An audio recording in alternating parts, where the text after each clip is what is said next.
시간 우리에게 주시는 하나님의 말씀 사도행전 5장 1절에서 11절 말씀입니다. 신약성경 194쪽입니다.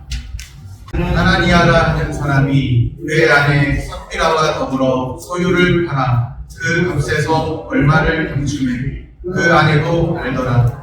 얼마만 가져다가 사도들의 발 앞에 두리 베드로가 이르되 아나니아야 어찌하여 사탄이 내 마음에 가득하여 내가 소명을 속이고 땅값 얼마를 감추었느냐. 땅이 그대로 있을 때에는 내 땅이 아니며 한 후에도 내 마음대로 할 수가 없더냐.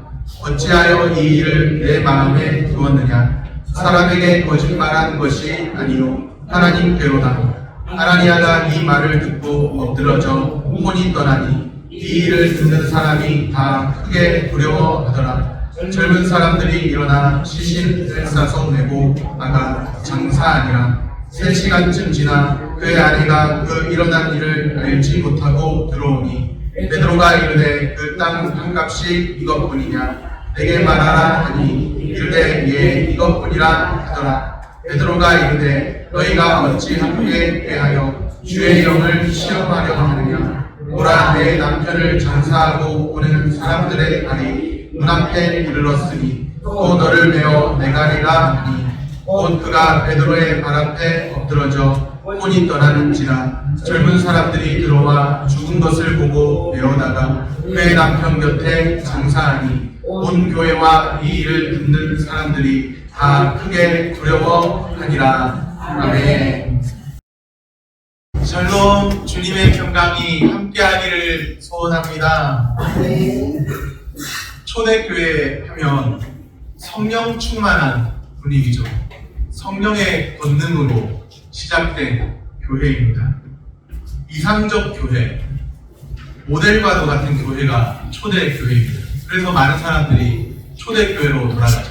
이상적 교회, 모델과도 같은 교회이기 때문에 초대교회로 돌아가죠. 그런 말들을 합니다. 그런데 세상에 완전한 교회 있을까요? 완전한 교회 없을까요? 없을까요? 선택의 여지 없이 완전한 교회 없습니다. 완성된 교회의 모습 참 보고 싶지만 이 땅에는 완전한 교회가 없습니다. 그런 면에서 지상의 교회를 뭐라고 말하는가? 끊임없이 전투하는 교회죠. 완성된 그런 모습이 아니라 끊임없이 전투하는 교회입니다. 초대교회 시기에도 이상적인 교회라 불리는 초대교회 시기에도 문제가 있었습니다. 초대교회 때 일어났던 비극적인 한 사건을 봅니다. 일명 아나니아와 삽비라 사건입니다. 아나니아와 삽비라가 뭐 하는 물건인가? 사람 이름이에요.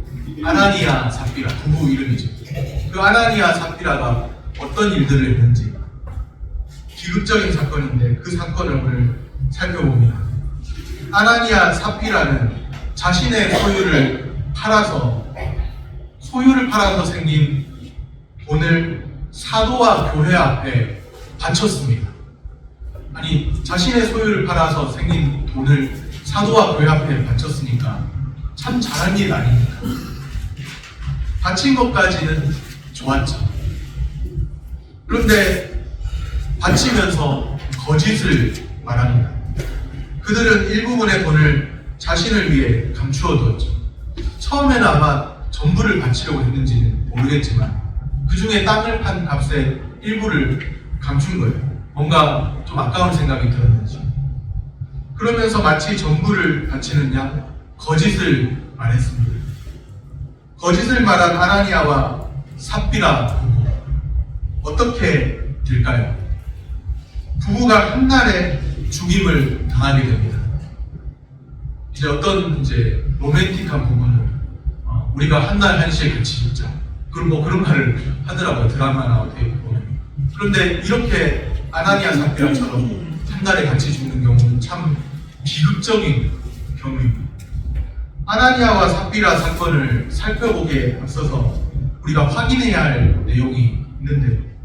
아나니아와 삽비라 사건보다 먼저 기록된 내용이 있죠. 어떤 내용일까요? 사도행전 4장 36절, 37절 말씀입니다. 우리가 오늘 살펴보는 본문은 사도행전 5장인데 사도행전 4장 한 장 앞서서 사도행전 4장 36절, 37절 말씀입니다. 제가 읽어드리겠습니다. 구브로에서 난 레위족 사람이 있으니 이름은 요셉이라. 사도들이 일컬어 바나바라, 번역하면 위로의 아들이라 하니 그가 같이 있음에 팔아 그 값을 가지고 사도들의 발 앞에 두니라. 아멘. 누구에 대한 이야기를 하고 있나? 바나바라는 사람입니다. 바나바라는 사람이 자신의 밭을 판 값을 가지고 사도들의 발 앞에 두었습니다. 초대교회 때 이제 많이 가진 사람이 적게 가진 사람 도와주고 구제하고 그런 일들이 있었죠. 바나바라는 사람이 헌신적으로 자기의 밭을 판 값을 가지고 사도들의 발 앞에 두었습니다. 이어지는 사도행전 기록은 오늘 본문 아나니아와 삽비라 사건입니다. 오늘 본문 사도행전 5장 1절입니다. 아나니아라는 사람이 그의 아내 삽비라와 더불어 얼마를 팔아. 바나바가 행한 일과 아나니아와 삽비라의 행한 일이 대조를 이루고 있습니다. 아나니아와 삽비라의 행동, 누구를 의식한 것일까요? 분명합니다. 이제 앞뒤를 살펴보면 바나바를 의식했습니다. 바나바의 순전한 헌신과는 달랐죠. 그들이 뭔가 속이고 하나님께 바치고 그러한 것들이 바나바의 순전한 헌신과 달랐다는 것을 보여줍니다. 현저한 차이가 있습니다. 아나니아와 삽비라의 헌신은 명성을 얻고자 하는 외식적인 것이었습니다. 아나니아와 삽비라의 행동은 바나바의 그 헌신에 자극을 받아 행한 것으로 보입니다. 어쩌면 교회 공동체 안에 깊은 존경을 받는 바나바를 부러워했습니다. 부러워해서 행한 일인지도 모르죠. 그런데 하나님과 교회 공동체에 헌신하는 것은 자발적인 헌신으로 나타나야 합니다. 우리의 헌신은, 우리가 하나님께 헌신한다고 하는 우리의 헌신은 누군가를 의식함이나 자신의 체면을 세우기 위한 것이 되지 않아야 합니다. 우리의 헌신은 자발적인 헌신이어야 합니다. 오늘 우리의 헌신은 누군가를 의식함으로 나타나는 표현일까요? 하나님 앞에서 자발적으로 나타나는 헌신이기를 소원합니다. 아나니아와 삽비라의 헌신이 순수하지 못했습니다. 그것을 어떻게 알 수 있나요? 그들이 땅을 판 돈의 얼마를 감추었다는 데서 잘 드러납니다. 2절 말씀입니다. 그 값에서 얼마를 감추네 그 안에도 알더라. 얼마만 가져다가 사도들의 발 앞에 두니. 그들의 헌신은 전부를 바친 게 아니라 일부를 바친 거예요. 사실 일부를 바친 것도 귀한 것이라 할 수 있는데 문제는 감추고 속였다는 데 있는 것이죠. 솔직하게 일부를 바치겠다고 말해도 땅판 값에 일부를 바치겠다고 말해도 아무런 문제가 되지 않고 참 귀한 헌신으로 볼 수 있습니다. 문제는 감추고 거짓을 말했다는 데 있는 것이죠. 구약시대에 이 비슷한 사건이 있는데요. 가나안 정복 시절에 이제 여호사와 그 세대가 가나안을 정복할 그때 아간이라는 사람이 있었습니다. 그가 하나님께 드려야 할 전리품, 그 전리품의 일부를 몰래 감추어 놓은 사건이 있습니다. 아나니아와 삽비라 사건은 그 사건과 구약의 그 사건과 참 유사한 면이 있습니다. 아간의 범죄는 언제 일어난 사건일까요? 구약시대 이스라엘 백성이 약속의 땅을 눈앞에 두고 약속의 땅을 향하여 진행할 때 일어났습니다. 가나안 정복을 눈앞에 둔 중요한 시점에서 일어난 사건이라는 거죠.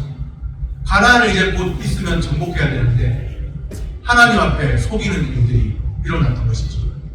아나니아와 삽비라의 범죄는 그렇다면 언제 일어났나요? 신약의 교회가 이제 막 성령의 권능으로 충만하여서 신약의 교회가 지금 막 진행하고 있는 그때 일어난 사건입니다. 신약의 교회가 탄생해서 참 교회로서 모습을 갖춰가고 있는 그런 시점에서 발생했다는 것이죠. 초대교회의 그 순수성을 보존해야 하는 참 중요한 시점인데 그 시점에 일어난 사건입니다. 이 사건이 중요한 이유가 여기에 있습니다. 다른 때와 달리 초대교회가 이제 막 시작하고 있고 진행하고 있는 그런 상황이라는 것이죠. 초대교회의 순수성을 보존해야 하는 그런 시점입니다. 그런데 하나님 앞에 속이고 범죄하는 그런 모습을 봅니다. 아나니아와 삽비라 사건, 이 사건을 제대로 이해하지 못하면 어떻게 될까요? 자칫 하나님께서 아나니아와 삽비라 부부를 너무 혹독하게, 물론 속이기는 했지만 너무 혹독하게 심판하신 것은 아닌가, 그런 의문을 갖기가 쉽습니다. 그런데 하나님께서 이 사건을 엄격히 다루신 데는 그만한 이유가 있는 것이죠. 초대교회가 이제 막 시작하고 있는, 성령의 권능으로 이제 막 시작하고 있는 그런 시점입니다. 베드로는 땅값 일부를 감춘 아나니아의 행위를 어떻게 표현하고 있을까요? 성령을 속인 것으로 표현합니다. 3절 말씀입니다. 베드로가 이르되 아나니아여 어찌하여 사탄이 내 마음에 가득하여 내가 성령을 속이고 땅값 얼마를 감추었느냐. 성령을 속였다고 되어 있죠. 또 4절 끝에 보면 사람에게 거짓말한 것이 아니요 하나님께로다. 아나니아와 삽비라의 행동은 성령을 속인 것이고 하나님께 거짓말한 것입니다. 우리의 헌신이 빛을 보고 참 헌신이 되려면 하나님 앞에 정직하고 정결하게 모든 것을 행해야 합니다. 또 9절에 보면 베드로가 이르되 너희가 어찌 함께 회하여 주의 영을 시험하려 하느냐. 주의 영을 시험하는 행위였습니다. 성령을 속일 수 없죠. 하나님께 거짓말할 수 없습니다. 거짓말한다고 해서 속으실 하나님이 아니시죠. 주의 영을 시험할 수 없습니다. 초대교회가 이제 막 시작하고 있는 그 시점에 참으로 중요한 시점인데 하나님 앞에 헌신이 빛을 보려면 정직하고 정결하게 드러나야 합니다. 성령을 속일 수 없고 하나님께 거짓말할 수 없습니다. 주의 영을 시험할 수 없습니다. 그렇게 하려 해서도 안 됩니다. 하나님은 어떤 누구에게도 속으시는 분이 아니십니다. 성령께서 거하시는 우리의 삶이죠. 우리가 진정한 교회입니다. 신약시대 교회는 무엇인가? 성령께서 거하시는 우리 한 사람 한 사람이 진정한 교회입니다. 성령께서 내주하시는 우리의 삶이 되어야 합니다. 우리의 삶 가운데 성령의 권능받아서 주님의 증인된 삶을 살아야 합니다. 그렇다면 우리의 삶 가운데서 거짓된 모습은 사라져야 합니다. 하나님 앞에서 오늘 우리가 살아가고 있다는 사실을 기억하시기를 바랍니다. 제가 고신대학교 기독교 교육과 출신인데 고신대학교에 교훈이 있는데 호람데오라는 것입니다. 라틴어로 이제 호람데오인데 그 뜻이 무엇인가? 하나님 앞에서 호람데오죠. 고신대학교 그 교훈이 호람데오입니다. 하나님 앞에서 살아가는 자, 하나님 앞에서 사는 자. 우리가 그런 사람 되어야 합니다. 우리의 삶은 하나님 앞에서 정직하고 충성된 증인으로 나타나기를 소원합니다. 말씀을 정리합니다. 우리의 헌신은 자발적인 헌신이어야 합니다. 우리의 삶 가운데 거짓된 모습은 없어야 합니다. 우리의 삶은 하나님 앞에서의 삶이 되어야 합니다. 오직 하나님 앞에서 헌신하는 정결한 우리의 삶으로 나타나기를 소원합니다.